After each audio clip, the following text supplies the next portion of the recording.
안녕하십니까 형님들, 주말 잘 보내고 계십니까? 리플 분석 기능장 트레이더 데이빗입니다. 제가 그 텔레그램 방에 올려드린 것처럼 지금 리플이 상당히 중요한 자리입니다. 요 차트 먼저 볼게요.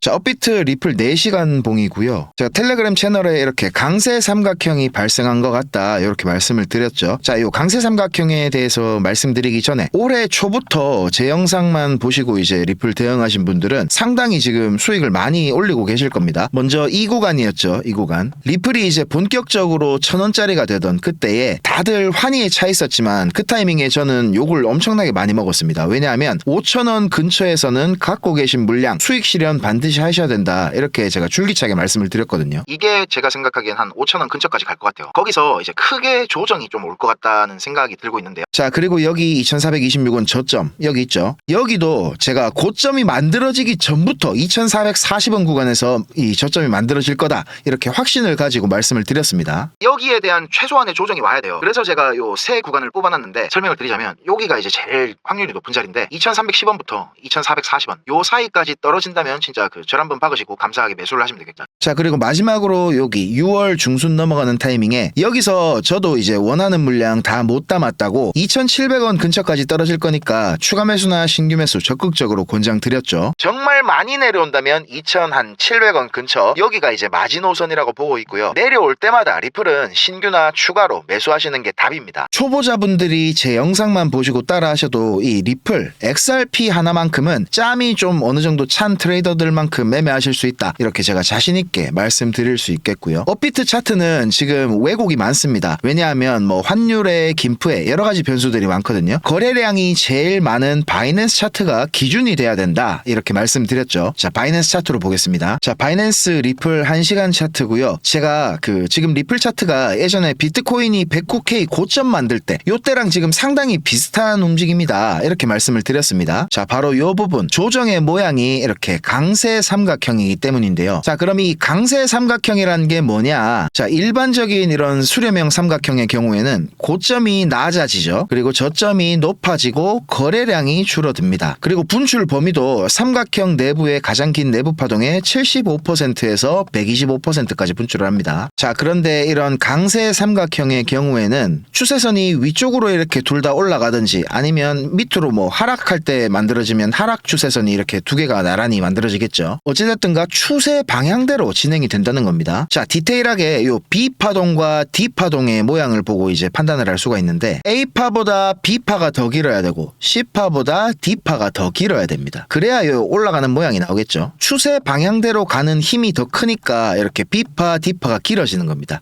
이해되시죠? 자, 그리고 삼각형이 이제 마무리되고 분출을 하는 범위도 제가 중요하다고 말씀을 드렸습니다. 삼각형 내부의 가장 긴 파동 B파겠죠. 요 B파. B파 길이의 161.8%보다는 높게 분출을 해야 되고 최대 261.8% 여기는 넘기지 않아야 된다고 했습니다. 자, 그리고 분출 범위가 피보나치 2레벨 200%를 넘기게 되면 중요한 고점이나 저점이 나타났다는 확신을 가져도 된다 이렇게 말했습니다. 자, 제가 지난 시간에 요 그 책 내용 보여드린 거 기억나시죠? 자, 그런데 지난 비트코인 109K 고점도 마찬가지고 지금 리플도 보면 여기 200%는 넘지 않았습니다. 그죠? 고점이 여기서 만들어졌죠. 자, 요게 무슨 뜻일까요? 한번 생각해 보세요. 제가 조금 이따가 정답을 알려드리겠습니다. 자, 그리고 요 강세 삼각형 책에 있는 사진을 보시면 강세 삼각형의 종점 여기 있죠. 여기 요 종점이 한 단계 더 큰 파동의 38.2% 되돌림 요 자리에 이제 형성된다고 되어 있죠. 자, 지금 요 차트를 보시면 여기서부터 여기까지가 이제 한 단계 더 큰 프레임의 파동입니다. 그죠? 그래서 여기 저점부터 여기 고점까지 피보나치를 딱 그어보면 정확히 지금 삼각형 마무리된 포인트가 38.2% 0.38이 되돌림 위치라는 걸 볼 수 있습니다. 야, 파동이론 진짜 이거 너무 재밌지 않나요? 자, 그리고 지금 조금 더 크게 4시간 프레임으로 이렇게 확대해서 보면 이렇게 A, B, C 한 파동이 나오고 지금 마무리가 됐다고 볼 수 있는데 A파 대 C파 비율도 1대 1.618로 엄청 엄청나게 지금 예쁜 그림입니다. C파가 연장된 플랫이죠. 자, 그리고 제가 조금 전에 여쭤본 거 생각 좀 해보셨나요? 이 강세 삼각형 이후의 분출이 이 200% 구간을 넘기면 중요한 고점이 만들어졌을 가능성이 높다고 했죠. 그러니까 여기를 안 넘겼으니까 지금 다행스럽다는 거예요. 앞으로 이 자리에서 이제 기간 조정이나 가격 조정이 어느 정도 나오고 나서 재차 상승할 수 있는 모멘텀 자체가 확보가 됐다는 겁니다. 물론 시간은 조금 걸리겠지만요. 그래서 저는 텔레그램에서 말씀드린 것처럼 이 구간에서 일부 물량 수익 실현했고요. 자, 그러면 이제 우리는 뭘 생각해야 되겠습니까? 어느 구간에서 더 담을까를 생각해야 되겠죠. 자, 어디까지 조정이 나올 수 있을까요? 자, 큰 그림으로 보면 이렇게 내심 추세선이라 그러거든요. 요새 뭐 비트코인도 그렇고 리플도 이런 내심 추세선의 신뢰도가 상당히 높은 걸 볼 수가 있습니다. 지금 가장 가능성이 높아 보이는 움직임이 이거예요. 이 강한 추세선을 이렇게 리테스트까지 하고 다시 뚫고 올렸기 때문에 요 선을 다시 이렇게 내려와서 리테스트하는 움직임, 그게 아니라면 제가 예전에 중요하다고 말씀드린 이 약간 연한색 까만색 보이시나요? 추세선, 이 하단 추세선 여기까지 테스트하러 내려올 가능성도 있긴 합니다. 요 구간이랑 요 구간을 생각해 볼 수가 있겠고요. 지금 아랫 구간 보시면 이런 구간에서 지지 저항도 상당히 많이 반복됐던 걸 볼 수가 있죠. 자, 그런데 어차피 리플은 어디까지 내리던 1차 목표가인 15,000원 구간까지 갈 수밖에 없습니다. 주봉상에서 상승 추세가 아직도 너무나도 강력하기 때문인데요. 아직 이제 파동이 완성되고 조정이 시작된 지 얼마 안 됐기 때문에 차트에는 지금 힌트가 많이 없는 상황입니다. 제가 조금씩 보이는 게 생길 때마다 텔레그램 채널에다가 바로바로 공유하도록 할 거고요. 아직 요 방에 입장 안 하신 분들은 영상 설명란에 있는 링크 타고 들어오시면 되겠고, 제가 다시 한번 말씀드리지만 리플은 단기 투자에 적합한 코인이 아닙니다. 장기적으로 우리한테 진정한 부를 가져다 줄 수 있는 그런 얼마 안 되는 코인 중에 하나라고 말씀을 드리고 싶고요. 자, 꾸준히 제 영상 보시면서 물량 늘려 나가시다 보면 어느새 우리는 이제 노후 걱정은 없어질 거다, 이렇게 생각이 됩니다. 자, 그리고 제가 방치했었던 개인 채널을 다시 좀 운영하려고 합니다. 코인 공화국이라는 채널인데요. 영상 설명란에다가 제가 요거 링크 달아놓을 테니까 오셔서 요 구독 좀 꼭 눌러주시면 감사하겠습니다. 지금 제 영상이 올라오는 채널이 몇 개 되는데 웬만하면 이제 여기 개인 채널에만 영상을 올릴까 생각을 하고 있거든요. 제 모든 영상을 보시고 싶으면 여기 코인 공화국 구독 좀 눌러 놓으시면 되겠습니다.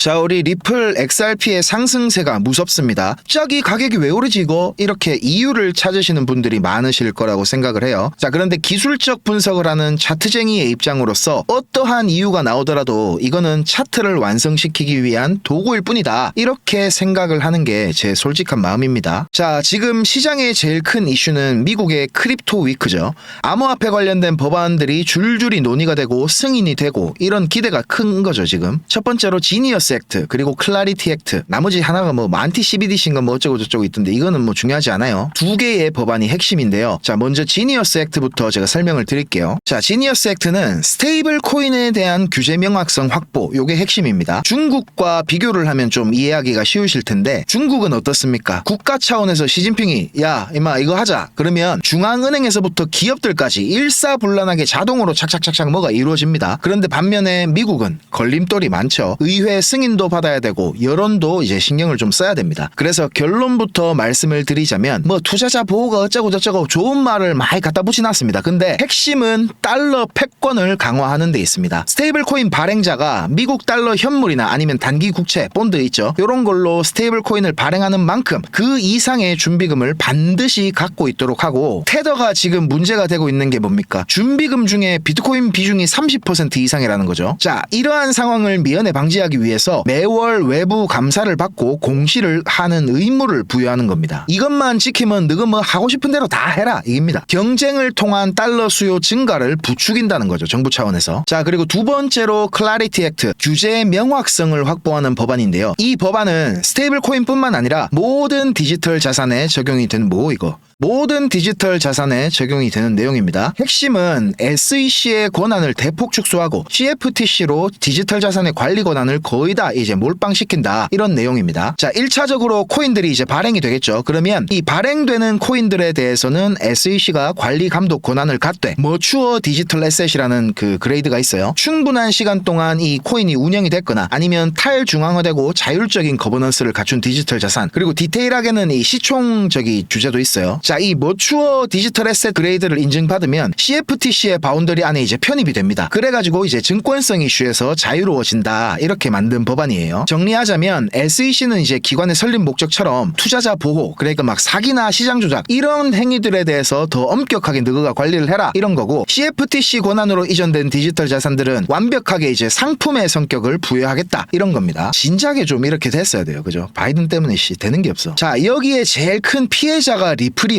제일 큰 수혜자도 이제 앞으로 리플이 될 겁니다. 자, 그리고 여기에 더해서 CBDC를 전면 금지하는 법안도 있는데 이건 너무 중요하지 않아요. 트럼프 공약이기도 하고 워낙 오래전부터 이게 당연하게 여겨지던 거라서 그렇게 큰 의미를 가지진 않는다고 보시면 됩니다. 리플 CEO 우리 갈링하우스가 트위터에서 조속한 법 통과 이런 걸 외쳤던 만큼 이 세 가지 크립토 법안이 통과되고 이제 시행이 본격적으로 된다면, 그리고 거기다가 리플의 은행 인가가 승인되게 된다면 이제 정말 리플은 디지털 은행의 모습을 완벽하게 갖출 거라고 전망이 되고 있습니다. 자, 그리고 지금 비트코인 도미넌스가 드디어 좀 빠지고 있는 모습을 보여주고 있는데요. 도미넌스 차트를 보면 이제 비트코인 도미넌스가 60% 아래까지 내려갈 수도 있을 것 같은 모습이 만들어진 것 같아요. 그만큼 이제 알트 시즌에 가까워지고 있다 이렇게 말씀을 드릴 수가 있는 것이고, 우리가 알트코인을 준비할 수 있는 시기는 지금이 이제 거의 마지막 타이밍이지 않나 이렇게 생각이 됩니다. 다만 여기서 우리가 반드시 생각을 해봐야 되는 거는 2017년도 그리고 21년도